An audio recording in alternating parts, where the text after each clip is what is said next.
지난주에 우리는 새로운 메시지를 생각하면서 하나님의 큰 뜻은 지상에 하나님의 나라를 건설하는 것이라 하는 사실을 생각했습니다.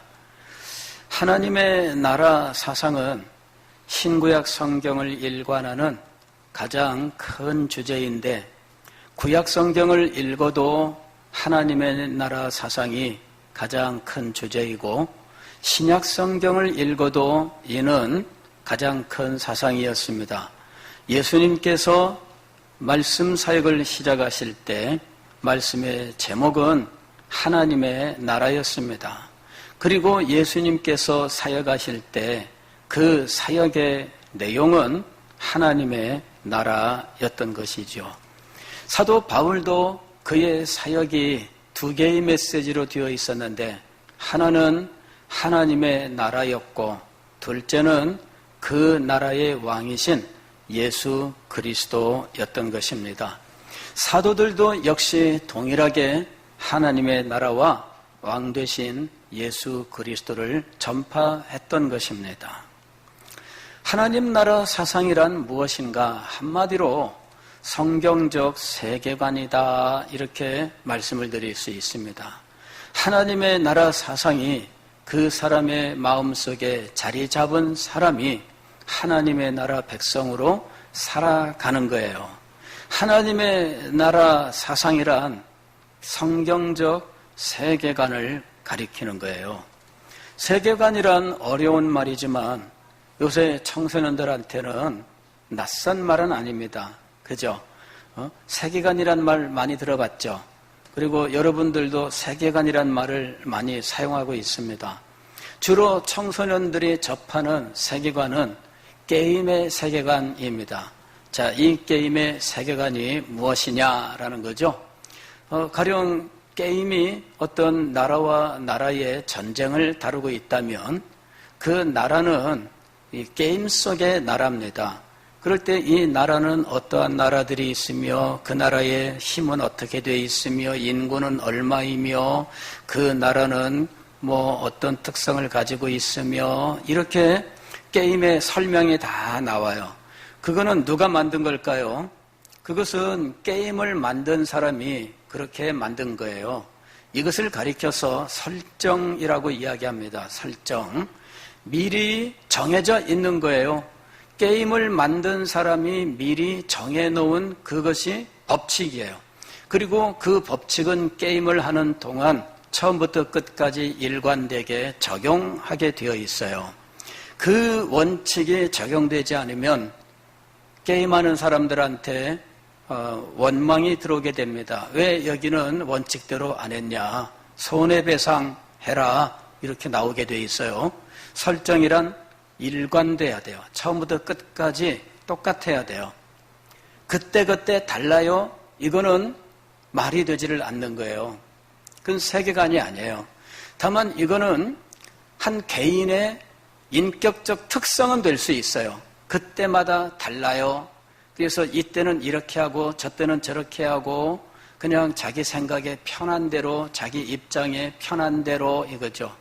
근데 요새 그런 사람들이 많아지면 이 사회는 정상적인 사회가 아니에요. 그때그때 달라요 라는 사람들이 많아지면 이 사회는 원칙 없는 사회가 되는 거예요. 그래서 일관되게 원칙이 적용되느냐 하는 거죠. 이것이 세계관의 핵심입니다. 청소년들은 게임을 통해서 세계관이라고 하는 것을 알게 되었지만, 알고 보면은 소설 속에도 세계관이라고 하는 것이 존재해요. 보통은 소설은 우리가 살고 있는 이 세상을 흉내낸 가상의 세계이지만 우리 세계를 거의 똑같이 흉내낸 것으로 생각을 해요.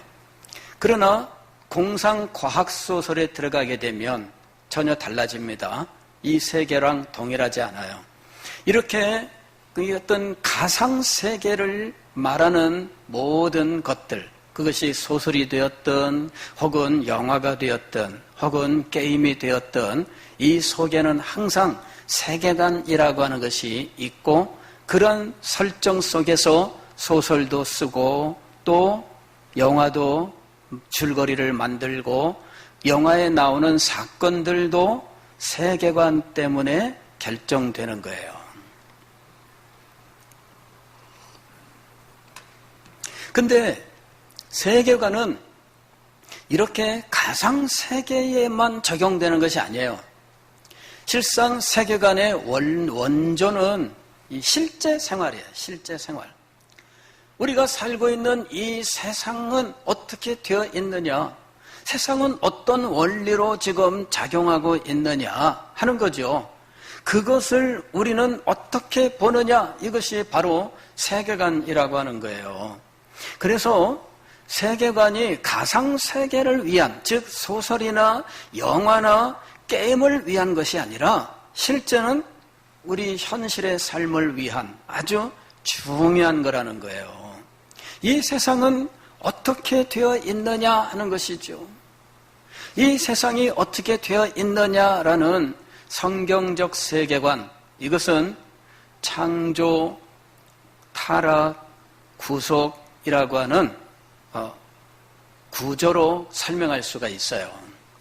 이 세상은 하나님께서 아름답게 창조하셨어요. 이것이 보시기에 좋았더라 하는 말씀의 의미예요. 보시기에 좋았더라라는 것은 하나님께서 창조하고자 했던 대로 창조되었다는 것을 의미하는 거예요. 여러분, 우리가 어떤 물건을 만들 때 내가 의도한 대로 안 됐으면 뭐라고 얘기를 해요? 에이, 제대로 안 됐네, 그러는 거예요. 근데 내가 의도한 것이 잘 됐어요. 그러면 뭐라고 말해요? 아, 잘 됐네, 이러는 거예요. 내가 의도한 대로 다 되었을 때 그것을 가리켜서 보시기에 좋았더라 혹은 선하다 이렇게 이야기를 하는 거예요. 선하다. 이때 선하다는 우리가 생각하는 착하다가 아니에요. 착하다가 아니라 의도대로 하나님의 뜻대로 되었다는 거예요. 하나님께서 이 세상을 창조하셨는데 보시기에 좋았더라. 이 세상을 창조하셨는데 하나님의 의도대로 그대로 되었습니다. 그것이 하나님께서 기뻐하신 내용이지요. 첫날 창조를 마치고 기뻐하셨어요. 마지막 창조까지 다 마치고 또 기뻐하셨어요. 그래서 창조에 대하여 보시기에 좋았더라라는 말이 계속 반복되고 있었던 거예요. 이게 창조입니다. 그러나 하나님께서 보시기에 좋았던 이 창조 세계가 오늘날 현재 우리가 살고 있는 세계와 동일하냐? 그렇지 않습니다. 우리가 살고 있는 이 세계는 우리가 보기에도 좋지 않아요. 이번에 비가 왔는데 비가 와서 어떤 사람들은 비가 오면은 좋아하는 사람들이 있잖아요. 아, 낭만적이고, 예. 그런 테스트가 있어요. 자, 내가 지금 어떤, 아가씨하고 연애를 하다가 헤어지게 되었는데 터덜터덜 길을 가는데 앞에 길이 세 개가 쫙 나타났어요. 한쪽 길에는 안개가 가득 끼어 있고 가운데 길에는 비가 막 내리고 오른쪽 길에는 눈이 내리고 있다. 당신은 어느 쪽 길을 가고 싶은가?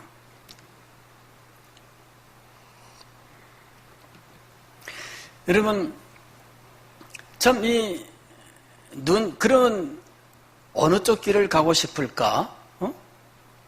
곽성주 세 길 중에서 어느 길 가고 싶어요? 눈. 제가 보던 성주랑 똑같습니다. 눈은 뭐냐? 눈은 뒤끝이 없어. 눈 딱 내리면 모든 걸 싹 덮어버려요. 발자국 다 지워지고 흔적이 없이 깨끗해. 이야, 이 성주, 제가 보던 성주랑 똑같아요. 뒤끝이 없는 사람이에요. 예. 까짓거 뭐 헤어졌어? 탁 잊어버려. 예. 아주 좋습니다. 예. 자,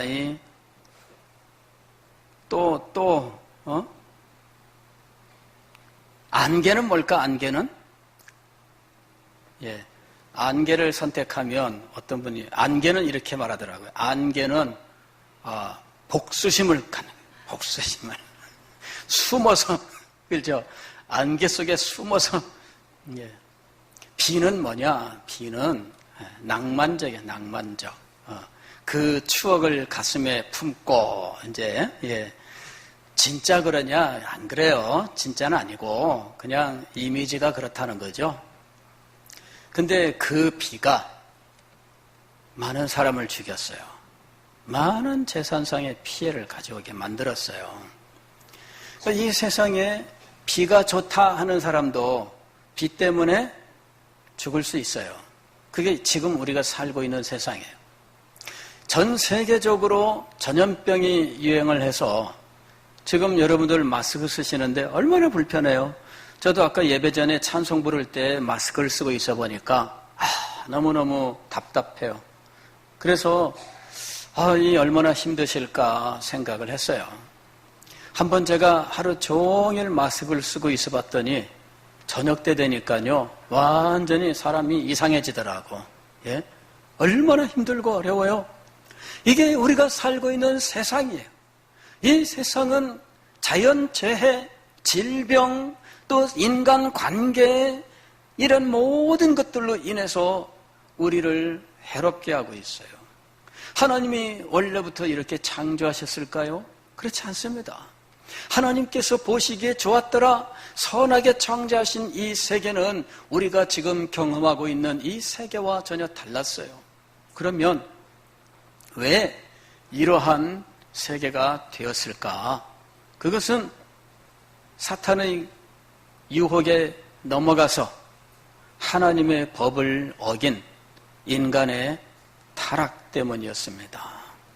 인간이 하나님의 뜻을 마음에 품고 하나님을 사랑하여 하나님의 말씀에 순종하며 사는 동안은 이 세상이 정말 아름답고 복된 세상이었습니다. 그러나 사탄의 유혹에 넘어가 하나님의 말씀을 어기고 타락하게 되었을 때 인간은 저주를 받았습니다. 그리고 인간이 다스려야만 하는 이 세상도 그만 인간의 타락과 함께 변해버리고 말았던 거예요. 하나님이 축복하셨던 모든 것들이 이제는 인간에게 재앙으로 돌아올 수 있는 세계로 변해버리고 말았어요. 농사를 짓고 수확을 하고 얼마나 기쁘고 즐거워요. 노동을 하고 땀 흘리고 이것이 얼마나 우리의 마음을 기쁘게 하고 보람을 가져오는지 몰라요. 그러나 그런 것들이 우리에게 큰 쇠사슬이 되고 무거운 짐이 되고 그로 인해서 이 세상살이가 고달프고 죽고만 싶은 세상이 되어버리고 말았다는 거죠. 왜 이러한 변화가 일어났을까요? 그것은 인간의 타락 때문입니다. 그러나 타락한 이 세상을 하나님께서 그냥 버려두지 않으셨어요. 하나님은 이 세상을 회복시키시기를 원하셨습니다. 그것이 구속이에요. 구속. 창조, 타락, 구속이라고 하는 이 구조를 가지고 이 세상을 보아야 된다라고 하는 것이죠. 하나님 나라 세계관은 무엇이냐? 이 세계가 하나님의 나라다라고 하는 거예요. 하나님이 이 세계를 하나님의 나라로 창조하셨어요. 그리고 하나님의 나라는 하나님이 왕이 되시고 왕 되신 하나님의 말씀에 순종하여 살아가야 했습니다. 왕의 통치를 받고 그 통치에 순종할 때 그 백성들은 복되고 영광스러운 존재가 되고 왕의 통치하에서 그들은 번영을 누리고 만족함을 누리며 살게 되어 있었습니다. 그러나 반역자가 나왔어요. 사탄이라고 하는 영계의 반역자가 나왔고 그가 하나님의 창조의 나라에 아담과 하와 그 나라 백성을 유혹했습니다. 그리고 그들이 그만 사탄의 유혹에 넘어가게 되었던 거예요. 그런데 그들의 신분이 보통 신분이 아니었어요. 아담과 하와는 창조물 중에 하나가 아니라 하나님 나라인 이 세상을 하나님을 대신하여 통치하는 대리자였던 거예요. 그런데 하나님의 통치의 대리자였던 아담과 하와가 그 영광스러운 신분을 그만 저버리고 사탄에게 넘어가 버리고 말았던 것이지요. 그래서 하나님의 나라 이 세상이 그만 황폐하게 되어버리고 말았던 거예요. 여러분, 전쟁에 휩쓸고 지나간 이 땅 얼마나 비참한 곳이 되었는지 모릅니다. 우리가 살고 있는 이 세상은 바로 그런 세상이에요. 하나님께서는 이 세상을 그대로 멸망 가운데 버려두지 않으셨습니다. 이 세상을 회복시키시고 더욱더 영광스러운 곳으로 변화시키기 위하여 구속이라고 하는 계획을 세우시고 구속의 역사를 시작을 하신 거예요. 구속은 무엇이냐? 하나님의 나라를 회복하는 거예요. 하나님의 나라를 회복하기 위한 하나님의 방법은 이 땅에 하나님의 백성들을 부르시고 하나님의 백성을 구원하시고 그들을 하나님의 나라 백성으로 삼아서 하나님 나라 백성으로 살게 하는 거예요. 그렇게 해서 이 세상이 하나님의 나라로 회복되게 하시는 거예요. 물론 궁극적으로는 역사의 종말에 이 세상 모든 것을 새롭게 하는 일이 일어날 것입니다. 그때는 지금의 하늘과 지금의 땅이 아닌 새 하늘과 새 땅이 이루어지게 될 것입니다. 그러나 그 궁극적인 역사의 종말 전까지 하나님께서는 구속을 선포하시고 하나님의 나라를 이 땅에 이루어 가도록 하나님의 백성들을 불러 그 나라 백성으로 살게 하신다 하는 거예요. 이것이 성경의 역사입니다. 하나님께서 아브라함을 부르셨어요. 그리고 아브라함의 자손을 애굽 땅에서 창대하게 하셨습니다. 그리고 이 아브라함의 자손들을 애굽에서부터 구원해 내셨습니다. 나는 너희를 애굽 땅에서 구원해낸 여호와니라. 이게 바로 구원이에요. 이 구원을 통하여 불러내어 구원을 통하여 그들을 하나님 나라의 백성으로 삼으셨어요. 이것이 신의 산 언약입니다. 신의 산 언약은 무엇이냐면은 나는 너희의 하나님이 되고 너희는 내 백성이 된다라는 거예요. 너희는 내 소유다 이렇게 하나님께서 말씀하셨습니다. 너희가 내 말을 듣고 지키면 내 소유가 되고 이랬습니다. 이때 이 소유라고 하는 것은 왕이 나라를 소유하는 것과 같은 개념이에요. 왕은 나라를 소유해요. 왕국의 왕은 그 나라의 그냥 대표자 정도가 아니에요. 소유입니다. 그래서 왕자가 그 나라를 상속받는 거예요. 왕이 계승, 서열 뭐 이런 것들이 있잖아요. 계승을 하는데 이게 뭐냐면 나라를 상속받는 거예요.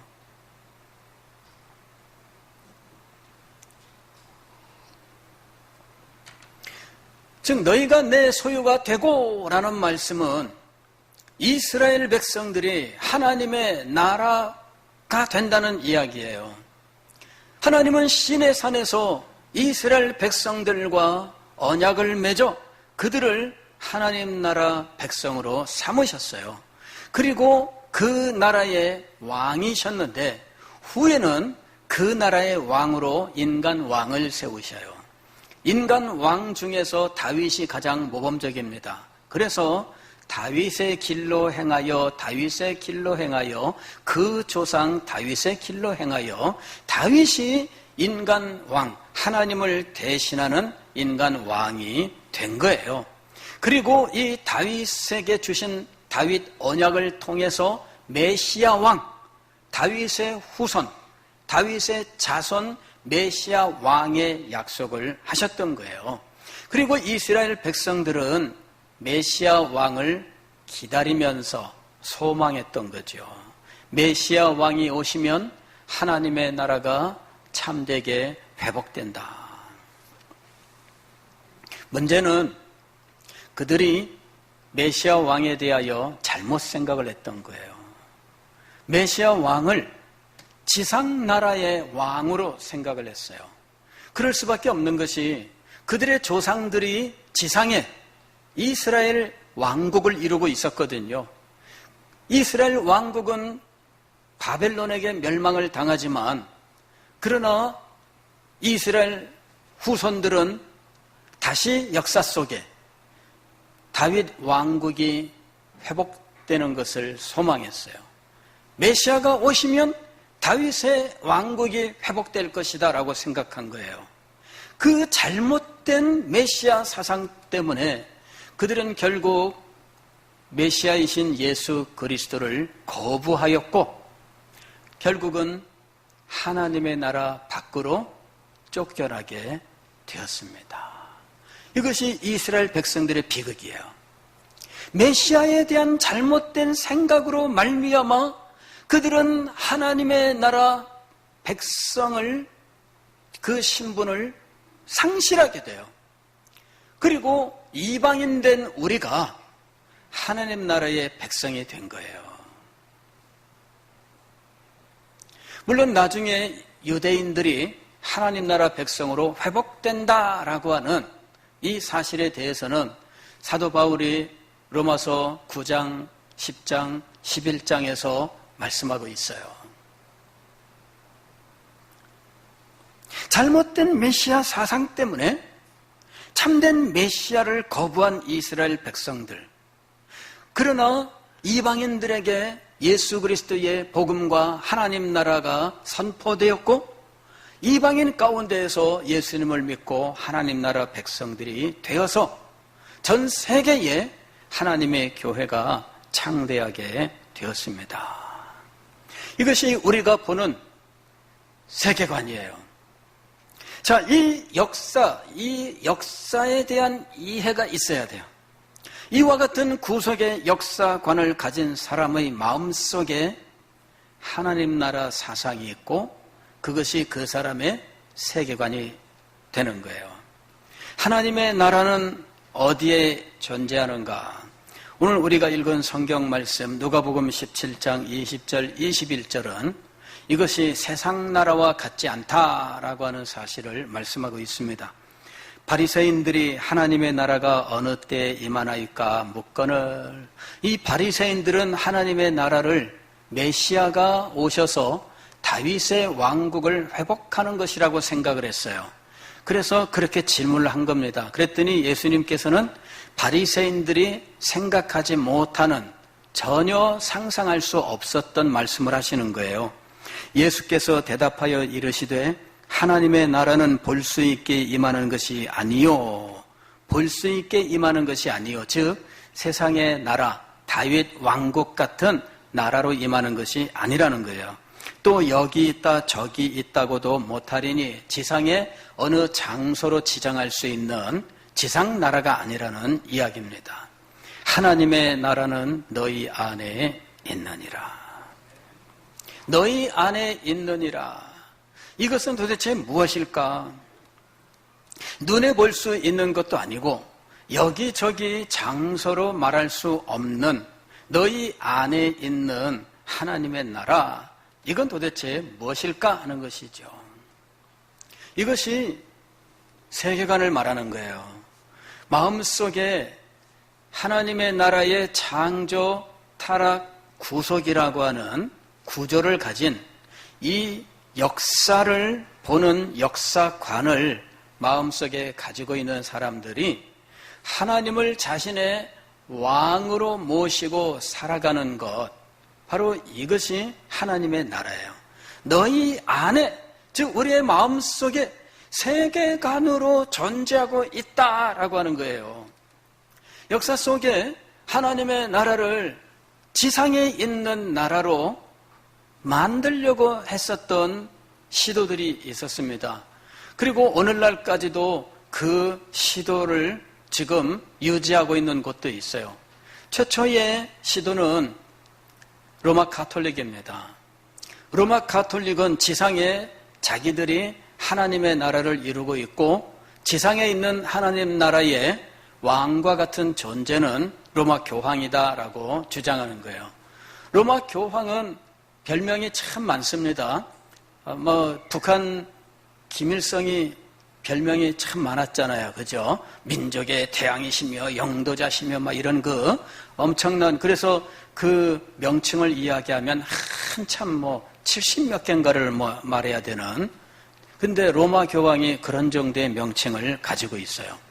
그런데 그 로마 교황의 명칭 중에서 가장 대표적인 명칭이 뭐냐면은 비카라고 하는 거예요. 비카는 뭐냐면은 대리자라는 거예요. 대리자. 그리스도의 대리자라는 말이에요. 즉 하나님 나라의 왕이신 그리스도의 대리자예요. 그러니까 지금 현재 로마 가톨릭의 사상은 로마 가톨릭 자체가 하나님의 나라예요. 하나님의 나라가 이미 지상에 이루어졌다. 그러므로 이 하나님의 나라 백성으로서 모든 이 가톨릭 신자들은 하나님 나라의 백성이고 그리스도의 대리자 왕인 교황의 통치 아래 있어야 된다라고 하는 거죠. 이게 이제 Vicar of Christ예요. 그리스도의 대리자예요. 그리스도의 대리자로서 이 지상에 있는 이 왕인 교황은 심지어는 황제에게조차도 당신도 그리스도의 나라의 백성에 불과하다라고 주장을 하고 황제와 같이 권력 싸움을 벌이고 때로는 이기기도 하고 때로는 지기도 하고 하는 이러한 시속 게임을 했었던 거예요. 자, 이것이 지상에 있는 하나님의 나라예요. 이 로마 가톨릭은 자신들이 천년 왕국, 즉 그리스도께서 지상에 임하셔서 통치하시는 하나님의 나라라고 주장을 하고 있죠. 지금도 마찬가지예요.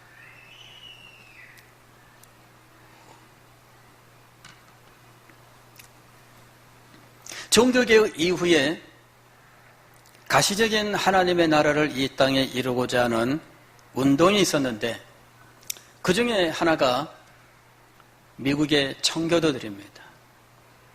미국의 청교도들이 1630년에 미국에 가서, 물론 그 10년 전에 이 메이플라워를 타고 간 필그림 파더즈가 있지만 이 사람들은 미국 식민지에서 소수입니다. 그 사람들은 사실은 이 제세례파 계통의 굉장히 작은 그런 분들이에요. 실제 오늘날까지 미국 사회를 이루고 있는 청교도는 1630년에 미국에 들어간 사람들입니다. 이 사람들이 지금 오늘날 이 버스턴 중심으로 한 매사추세츠 이 지역을 이제 자기들의 소위 말하면 식민지 조차지로 삼아서 그곳에서 공동체를 이루게 돼요. 그럴 때 이 사람들이 추구했던 것이 무엇이냐면은 언덕 위의 집에, 언덕 위에 있는 이 등불이죠. 이게 뭐냐면은 마태복음 5장 14절에 나오는 이 산 위의 동네. 산 위에 있는 이 동네, 즉 이 세상에 하나님의 영광을 나타내는 빛과 같은 모범적인 공동체, 이것이 이 사람들이 추구했던 공동체예요. 그런데 이 공동체 구성원들은 모두 진실한 성도여야 한다라는 거예요. 진실한 성도여야 한다.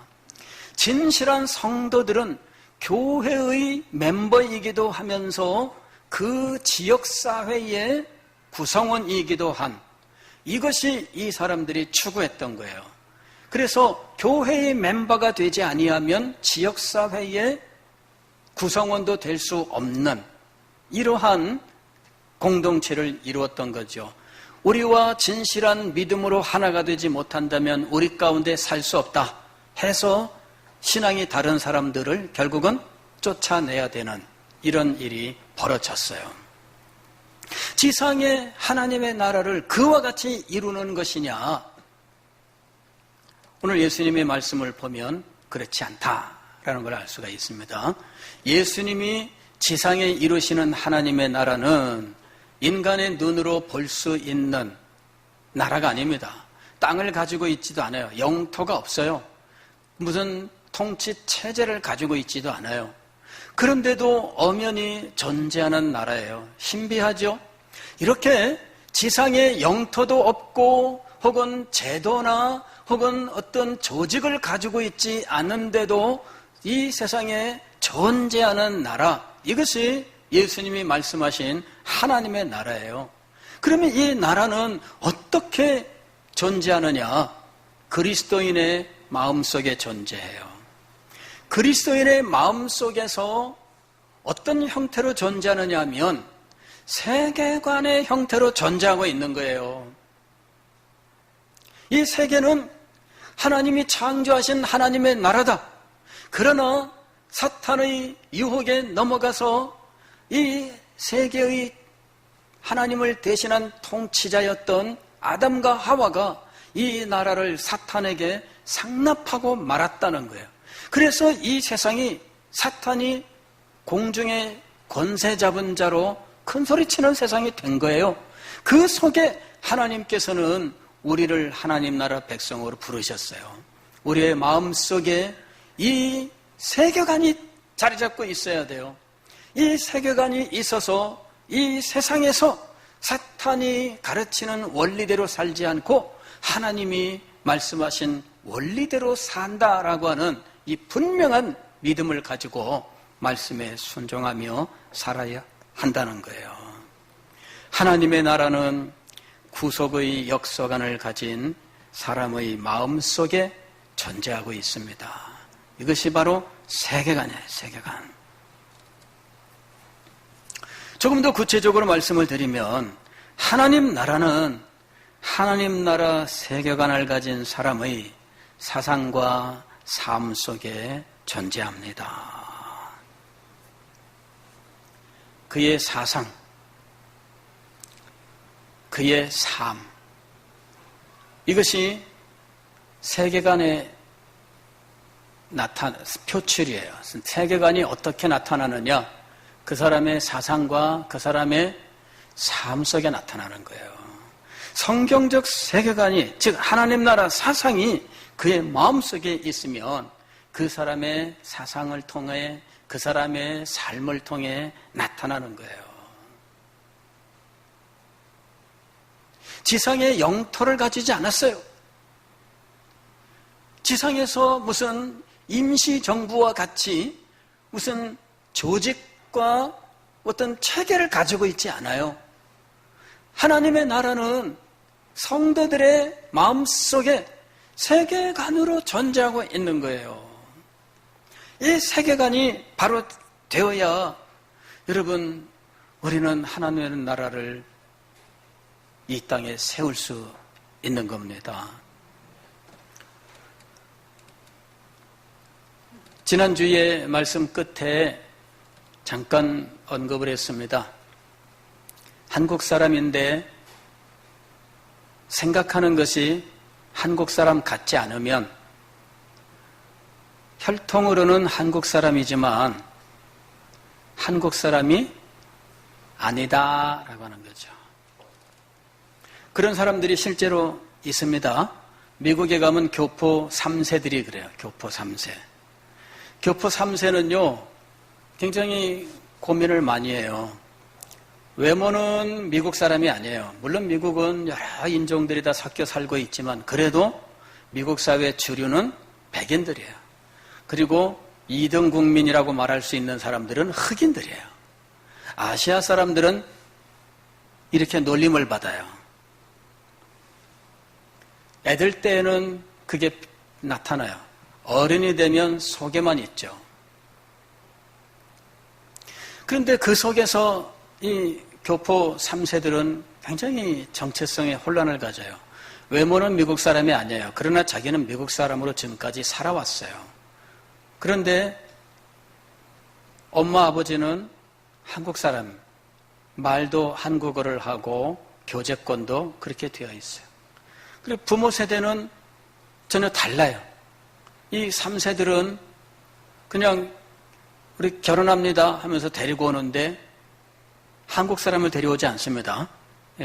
전혀 다른 나라 사람들을 데리고 와요. 물론 다 같이 미국 사람이죠. 다 같이 미국 사람이지. 그러나 뿌리를 알고 보면 한국 사람은 아니야. 이래가지고 부모님들이 막 깜짝 놀라는 거죠. 아니, 어떡해. 근데 할 수 없어요. 그 나라에 살다 보면 할 수 없어요. 근데 그런 일이 오늘 우리 기독교 세계에서 일어나고 있는 거예요. 겉으로는 다 기독교인이에요. 부모님도 교회 직분자고요. 어릴 때부터 교회 생활을 했어요. 겉으로는 그리스도인이에요. 그러나 어디는 그리스도인이 아니에요? 마음속. 그래서 나중에 부모님들이 깜짝 놀라는 일들을 하는 거예요.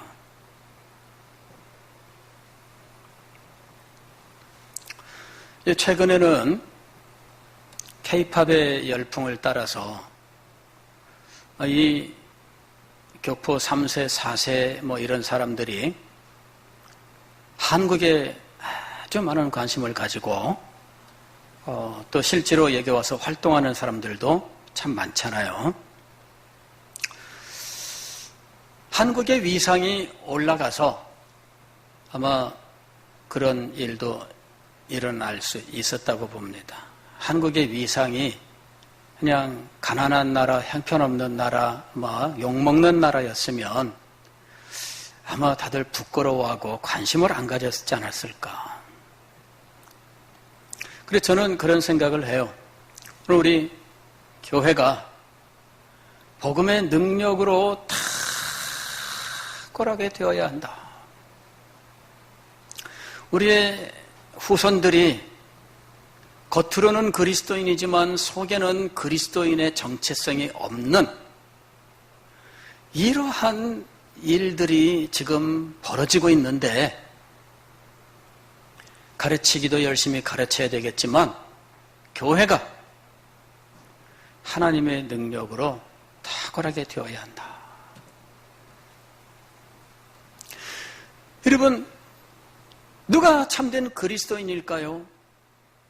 그 마음속에 하나님의 나라 사상이 자리 잡고 있는 사람이에요.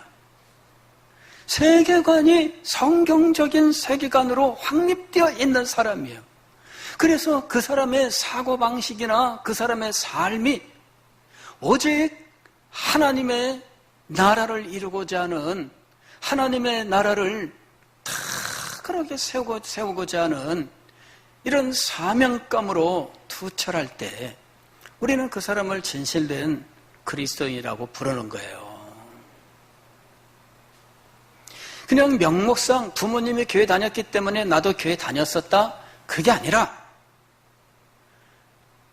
그 속에 하나님 나라 사상이 확고하게 세워져 있어야 된다는 거예요. 그래서 그 사상과 그의 삶이 하나님의 나라에 대한 자부심, 그 나라 왕의 영광에 대한 소망으로 불타올라야 된다는 거죠. 그렇지 않아요? 대한민국 국민이라면은 대한민국 나라에 대한 자부심도 가져야 될 것이고 이 나라 발전에 대한 어떤 그 책임감도 가져야 될 거 아니겠어요? 그렇지 않다면 누구나 손가락질을 하지 않겠습니까? 마찬가지예요. 우리가 하나님의 나라 백성이라면 그 안에 하나님 나라에 대한 분명한 이해, 그리고 하나님 나라에 대한 자부심이 있어야 돼요. 하나님 나라 왕의 영광에 대한 소망이 있어야 돼요. 그리고 왕의 명령에 순종해야 되는 이 순종의 마음이 있어야 돼요. 이것이 있어야 그 나라 백성으로 합당하고 그 마음을 가진 사람들이 그 나라를 위해서 살 수 있게 되는 겁니다. 하나님의 나라는 지상에 땅을 가지고 있지 않습니다. 하나님의 나라는 지상에서 조직과 제도를 가지고 있지 않습니다. 여러분들의 마음속에 믿음과 세계관으로 존재하고 있는 것입니다. 기도하겠습니다.